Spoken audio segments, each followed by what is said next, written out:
because excuse me, our youngest Julia, she's and Madison will probably get mad at me for saying this, but she's the low maintenance kid.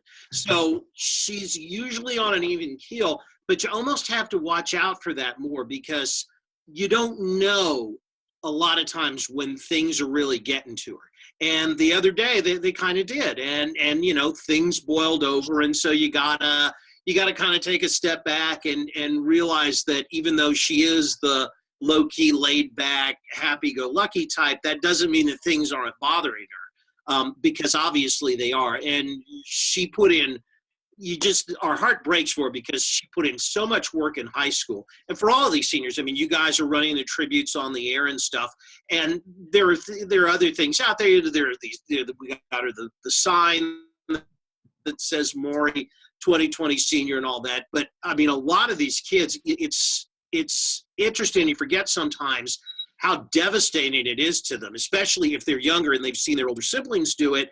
This was their moment in the sun, and through absolutely no fault of their own, it's been taken from them. And hopefully they can have a graduation later on in the summer, but everything's up in the air now, and we forget what it was like when we were 17 and how that affects you.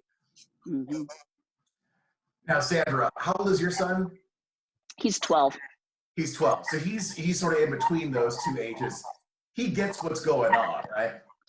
He gets what's going on, and like Brittany's children, he hates that he can't go connect with his friends. We have wonderful neighbors that we'd love to go play basketball with, but you're not playing basketball with the neighbors. You can, play, and it's not so much fun to play by yourself. He's doing a lot of video gaming, which we, before all of this, were more stringent on how much time he was allowed to do that. But honestly, we've lightened up, and it's just like that's the way he's connecting with his friends.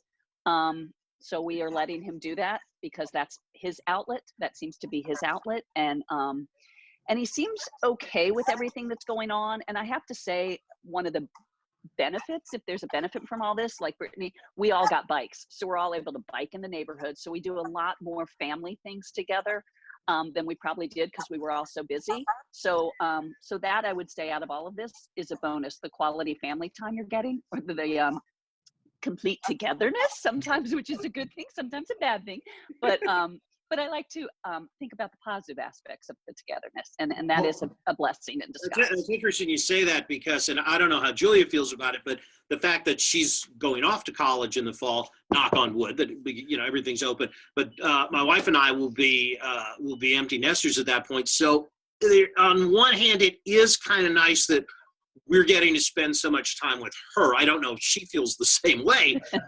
We're getting to spend the time with her.